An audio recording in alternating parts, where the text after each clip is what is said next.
qui fait que la décroissance fait peur aujourd'hui, c'est que, en fait, on nous a toujours dit la croissance, c'est l'emploi. Donc forcément, si la croissance, c'est l'emploi, la décroissance, c'est la crise, et puis à terme, la guerre civile, quoi, si je simplifie à peu près. Donc c'est normal que ça fasse peur à tout le monde. Si j'ai besoin de moins de monde dans une usine, parce que voilà, c'est plus robotisé, c'est plus mécanisé, etc., ou dans un entrepôt de logistique numérique, voilà, que je ne citerai pas, eh bien, il faut trouver de l'emploi à d'autres gens.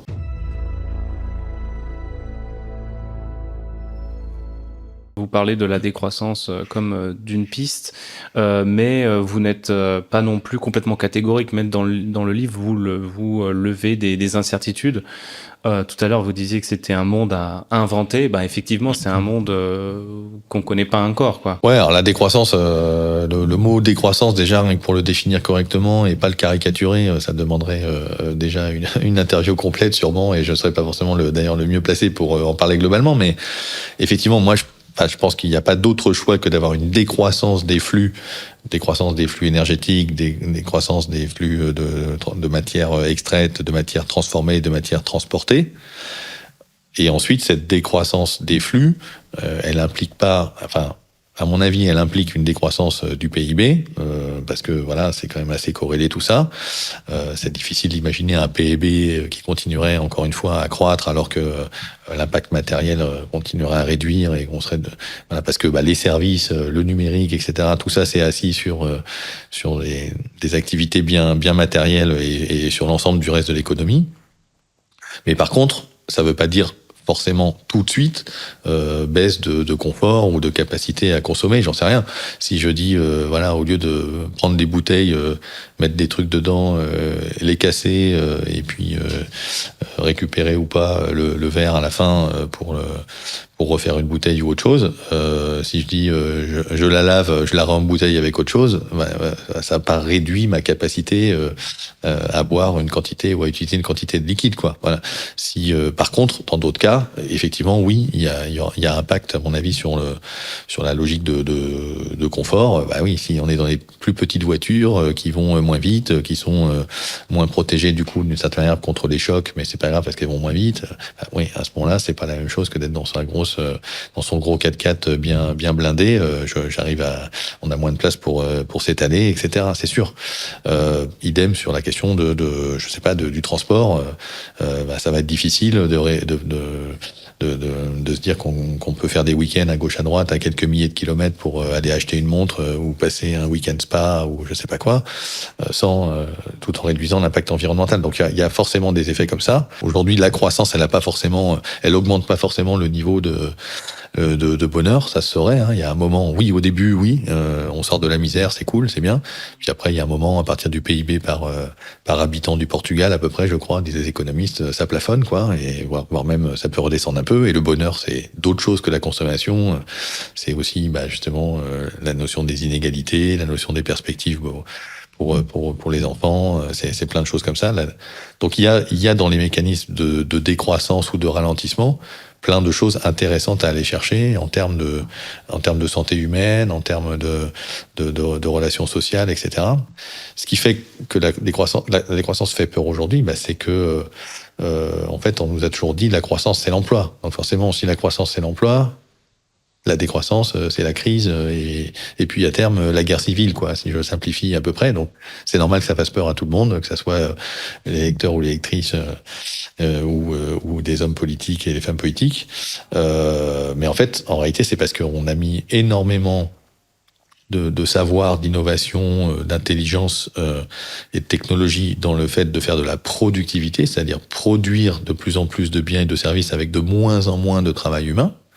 C'est ce qu'on fait dans l'agriculture, c'est ce qu'on fait à l'hôpital, c'est ce qu'on fait dans les usines, etc. Parce que le travail humain, c'est le truc pénible, cher, qui fait grève et tout ça. Voilà, en gros, si je simplifie. Voilà. Et donc, du coup, il faut faire du ruissellement ou de la destruction créatrice schumpeterienne, comme on dit, Schumpeter, l'économiste des années 30-40, c'est-à-dire si j'ai besoin de moins de monde dans une usine parce que voilà, c'est plus robotisé, c'est plus mécanisé, etc., ou dans un entrepôt de logistique numérique, que je ne citerai pas, eh bien il faut trouver de l'emploi à d'autres gens. à ces gens qui vont plus avoir de boulot. Alors, ça sera pas forcément tout à fait les mêmes personnes, hein. Il y en a qui partent à la retraite, d'autres qui arrivent sur le marché du travail, mais c'est quand même cette idée qu'il faut que les besoins se développent. Hein, je ferme les mines à charbon, mais je peux faire search engine optimisateur sur Internet, quoi. Voilà. Hein. Il y a des emplois qui disparaissent et d'autres emplois qui se créent.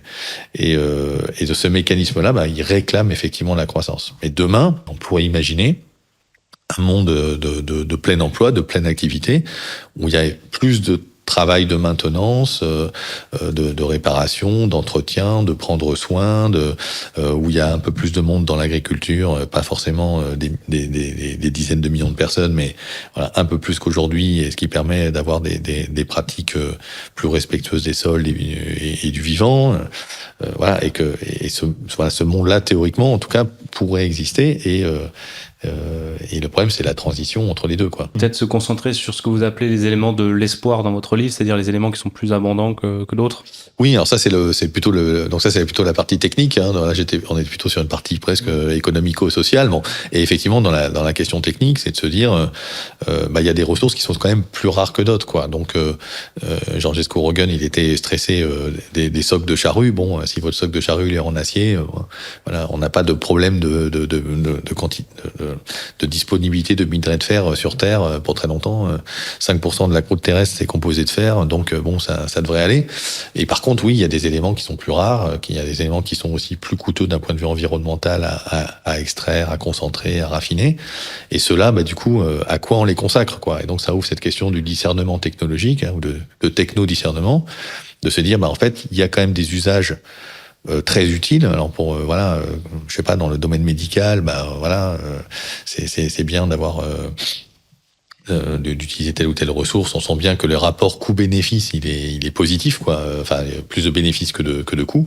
Et puis dans d'autres cas, en fait, on est dans des fioritures, dans des trucs qui ont pas forcément de grande utilité sociale, donc qui sont que les entreprises arrivent à nous vendre parce qu'ils sont très forts en marketing, en publicité, je sais pas quoi, mais finalement, au bout d'un moment, avoir des écrans plus grands, avoir des réfrigérateurs qui font les courses tout seuls sur Internet, avoir de l'intelligence artificielle pour faire les menus de la semaine, ou je sais pas quoi. Bon, on voit bien qu'il y a des usages plus ou moins pertinents. Alors la question, c'est évidemment de se dire, mais alors qui c'est qui va décider ce qui est pertinent ou pas pertinent?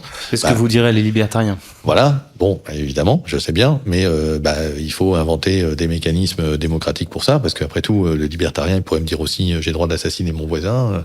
Pourquoi est-ce que on a décidé à un moment collectivement que non, assassiner son voisin, c'était pas terrible, et on a décidé ça. Donc on pourrait tout à fait imaginer des choses. Et je pense à une proposition là d'un think tank qui s'appelle le Cercle de la Donnée, que j'ai beaucoup aimé, qui a sorti un rapport qui s'appelle l'empreinte sur le vivant, et qui propose en fait une autorisation de mise sur le marché des services numériques. Finalement, mais en fait, les services numériques, ils échappent à peu près à ce qui se passe dans à peu près tous les autres secteurs, quoi. Vous voulez sortir une voiture, il faut l'homologuer. Vous voulez sortir un siège bébé, il faut qu'il soit aussi qu'il ait passé un certain nombre de tests. Il y a une autorisation de mise sur les marchés des médicaments depuis 1941.